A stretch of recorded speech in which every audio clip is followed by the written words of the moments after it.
están? Bienvenidos al tema número 3 de esta unidad 2. Como sabes, estamos estudiando la historia general de derecho. Ya hemos visto en los dos temas primeros el derecho arcaico y antiguo y uno de los más importantes derechos que fue el derecho romano.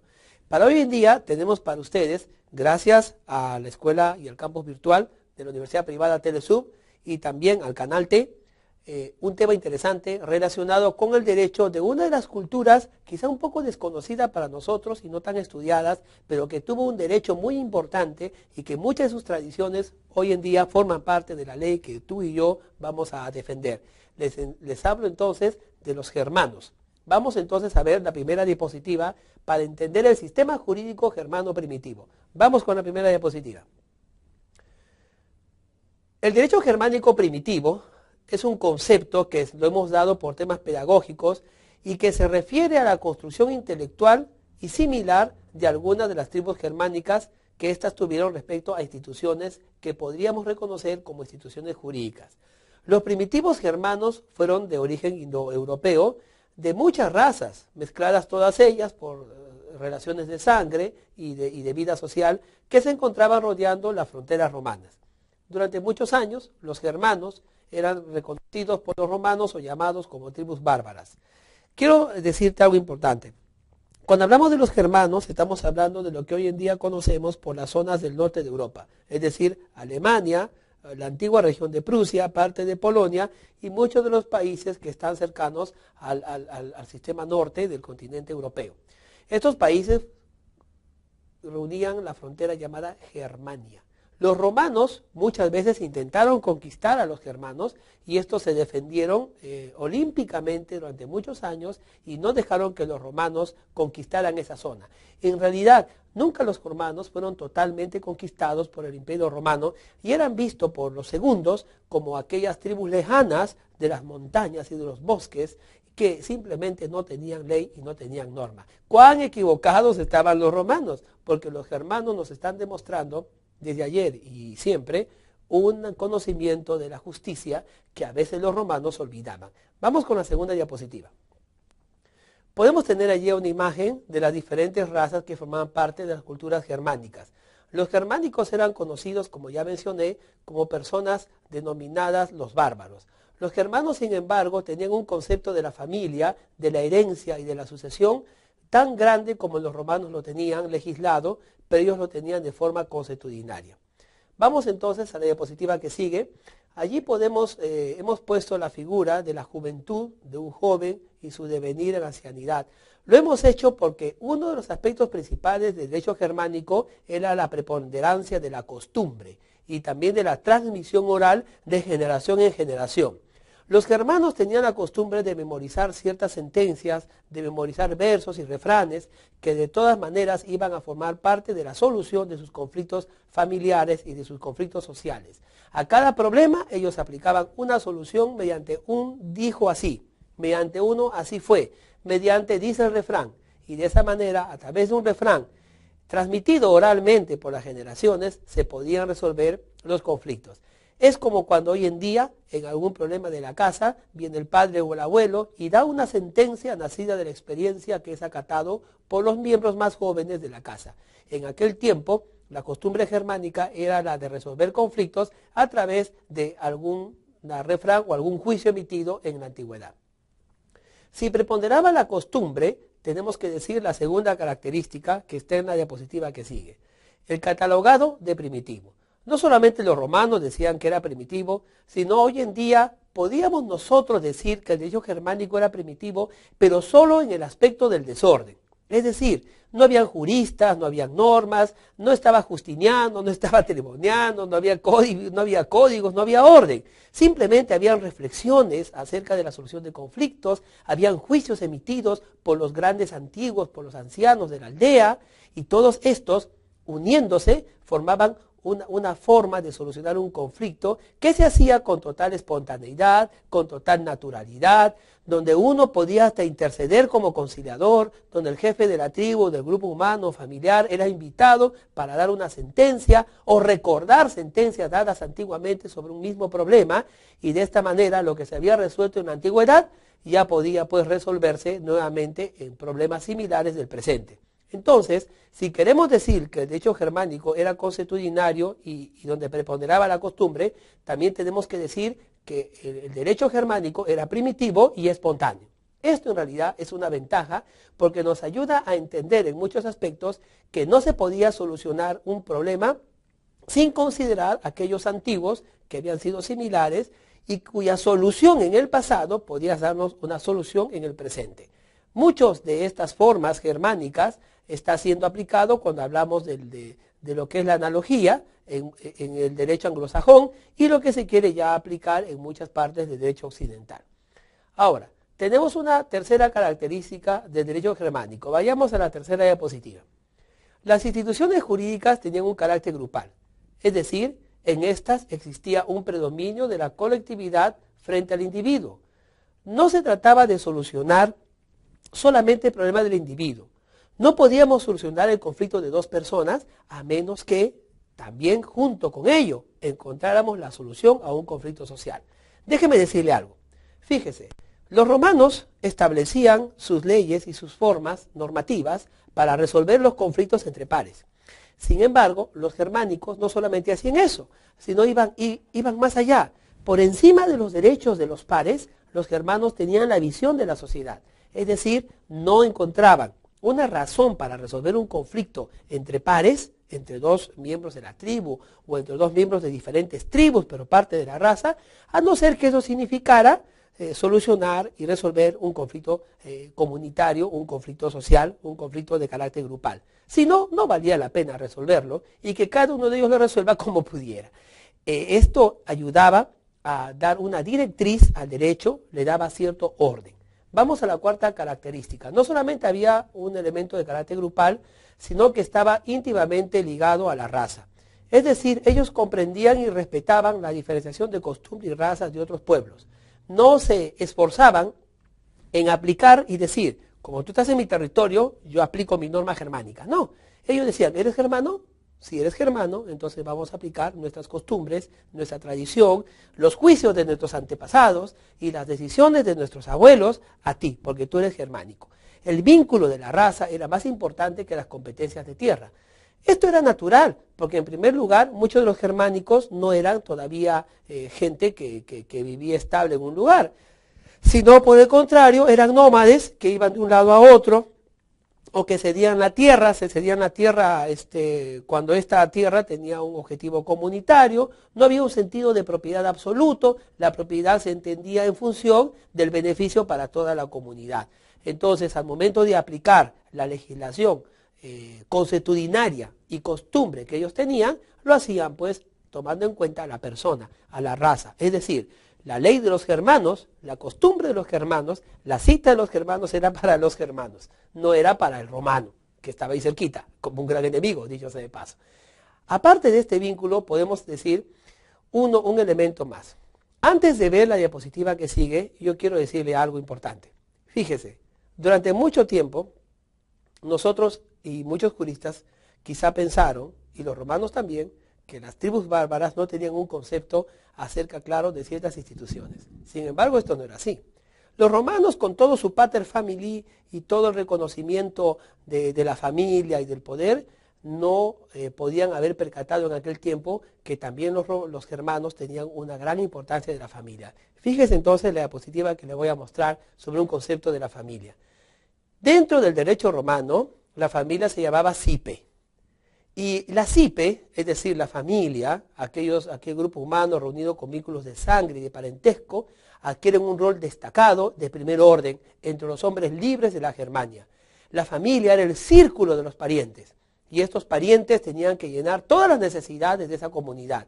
Las necesidades podían estar relacionadas a fines agrarios, a fines militares y de defensa, y obviamente también a fines jurídicos y judiciales. Vuelva conmigo, fíjese. Entonces, la familia para los germanos era una institución muy importante. Era no solamente la base de la sociedad, he dicho, recuerda usted entonces nuestra Constitución, donde dice, y en cada Constitución occidental, dice que la familia es la célula básica de la sociedad, ya los germanos lo decían en aquellos años antiguos. Como verás entonces, las instituciones no solamente es patrimonio de una raza o cultura, de un imperio, ¿no?, o de una civilización. Son instituciones que están relacionadas con la humanidad misma. Veamos otra diapositiva. Aquí les he mostrado una diapositiva en la cual aparecen ya escenas de la modernidad, donde vemos allí el ejército, vemos la cultura, la agricultura, que es una actividad económica, y vemos también pues a dos personas allí tratando negocios y tratando desarrollo. Estas tres figuras, esas tres imágenes que les estoy mostrando, ya eran presentes en cómo los germanos veían la vida en sociedad. El derecho de propiedad era comunal. Esto es interesante. En la diapositiva que les estoy mostrando, el derecho de propiedad era comunal en el sentido de que las tierras eran repartidas periódicamente entre sus miembros. La estructura social estaba basada en hombres libres, que eran los nobles de buen linaje, los semilibres, que eran los que pertenecían a un pueblo vencido por los germanos, y los siervos, que eran equiparados a las cosas o animales. Bueno, en esto sí no hay mucha división. Si usted viene conmigo, le puedo decir esto. En todas las sociedades antiguas y aún en las modernas se trata de luchar contra este sistema de clases sociales. Hay muchas ideologías del siglo XX y siglo XIX que se relacionan con este tema de las clases sociales. Es innegable que en cada sociedad va a haber ciertos escalafones que por jerarquía de poder, por jerarquía de poder sea económico, sea político, sean o pretendan ser superiores a otras. Los germanos también tenían el mismo problema. Pero ¿nota usted la diferenciación? Había hombres libres y hombres semilibres, y habían siervos. Los siervos no eran propiamente esclavos, pero sí dependían de su libertad y eran equiparadas a las cosas o los animales. Incluso aquellas culturas que podían ser vencidas por los germanos no pasaban a ser esclavos directamente, sino pasaban a ser lo que nosotros conocemos como semilibres. Sigamos entonces con el tema. En la siguiente diapositiva podemos encontrar las principales fuentes de la información del sistema jurídico germánico. ¿Cómo hemos podido saber y conocer la vida de los germanos? ¿Cómo ha llegado hasta nosotros el conocimiento de que ellos tenían instituciones de derecho que protegían, instituciones de derecho que ellos tutelaban? Bueno, tenemos tres fuentes históricas. El primero es el comentario de la Guerra de las Galias, escrito por César en el siglo I a.C. Tenemos la Germania, una obra escrita por Tácito en el siglo II después de Cristo.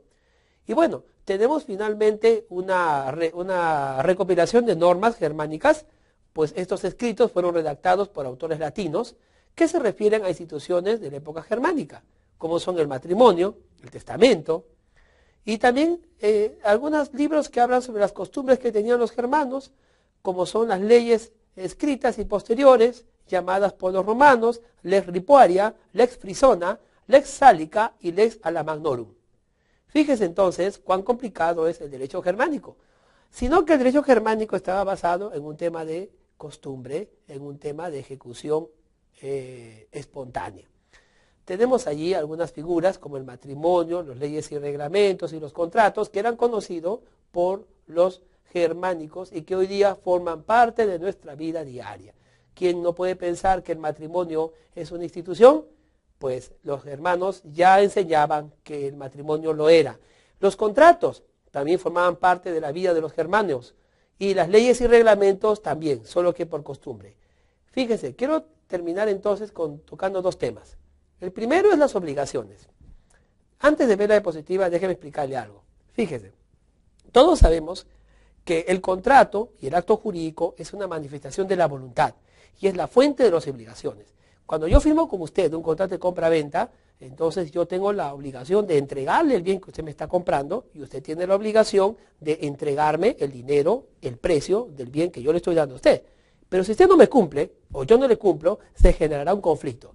Fíjese cómo resolvían los germanos esos conflictos. Vamos a ver la diapositiva.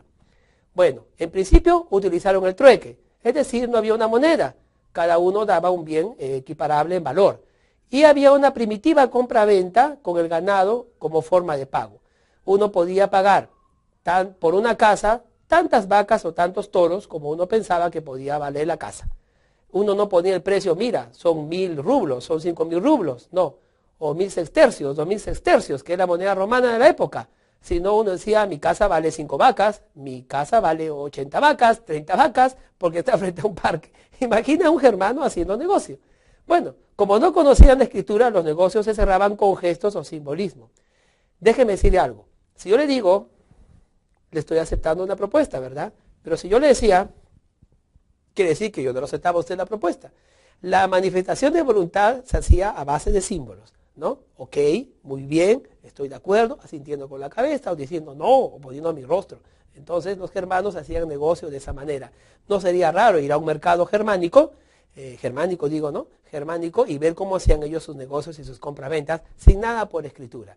Bueno, ahí en la imagen hemos puesto una vaquita, usted la puede ver. ¿Cuántas vaquitas quisiéramos, por el precio de cuántas vaquitas quisiéramos nosotros vender una propiedad siendo germánicos? Finalmente, no solamente las obligaciones era parte del conocimiento del derecho germánico, la administración de la justicia también había alcanzado cierto grado de desarrollo. Por ejemplo, en la época germánica, la administración de justicia se hacía mediante la asamblea cantonal. Hoy en día hay algunos países del norte de Europa que mantienen esta división todavía política de los famosos cantones. Podemos mencionar, por ejemplo, a Suiza. Bueno, la asamblea cantonal, que era una asamblea que era pública y oral, era dirigida, ¿no?, por ciertos hombres escogidos de la comunidad. Los elementos probatorios más importantes eran dos: la declaración testimonial, es decir, se llamaba testigos que afirmaran o negaran un hecho, y también la ordalia. ¿Y qué cosa era la ordalia?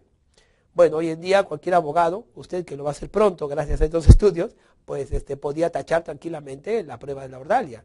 La ordalia consistía en los juicios divinos, así es. Si yo no sabía que era cierto, entonces permitía que un Dios lo decida, ¿no? Obviamente teníamos que llamar al líder religioso de la época para definir ese hecho.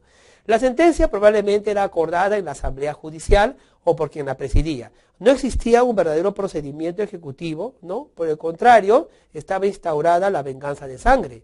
Es decir, si tú me ganabas el juicio, se dictaba la sentencia, tú lo ejecutabas. Óigame, qué terrible era perder un juicio entonces en la época germánica. Estoy seguro que los abogados litigarían mucho para defender a su patrocinado, porque si tu defendido perdía el juicio, pues entonces su acreedor era el que lo ejecutaba. Qué interesante es el derecho germánico, qué interesante fue que la costumbre, la espontaneidad, el hecho de ejecutar uno mismo la sentencia, te traía cierta satisfacción, ciertamente, para poder salir adelante.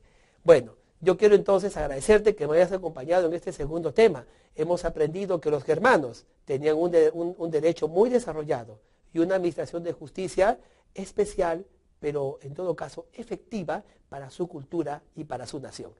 Espero que me acompañes en el tema número 4, el tema con el cual vamos a cerrar esta segunda unidad.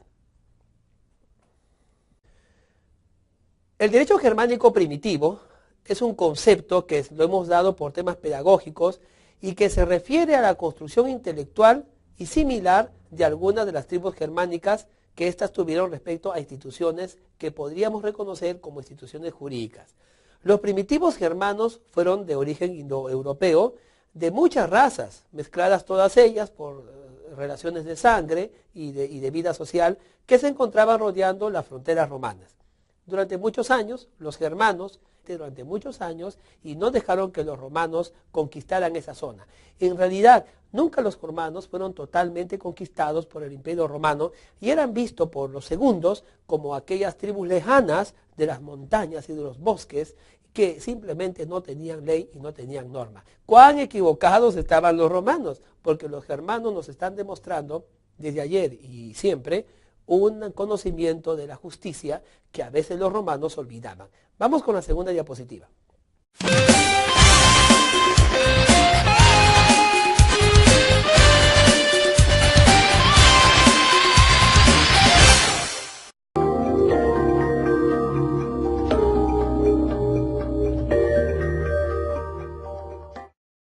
¿Cómo están? Bienvenidos al tema número 3 de esta unidad 2. Como sabes, estamos estudiando la historia general de derecho. Ya hemos visto en los dos temas primeros el derecho arcaico y antiguo y uno de los más importantes derechos que fue el derecho romano. Para hoy en día eran reconocidos por los romanos o llamados como tribus bárbaras.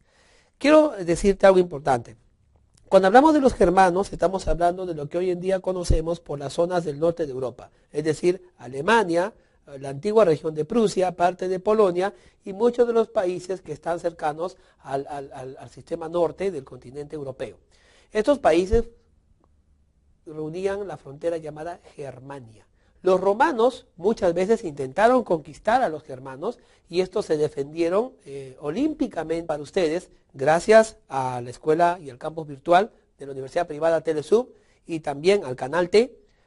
Un tema interesante relacionado con el derecho de una de las culturas quizá un poco desconocida para nosotros y no tan estudiadas, pero que tuvo un derecho muy importante y que muchas de sus tradiciones hoy en día forman parte de la ley que tú y yo vamos a defender.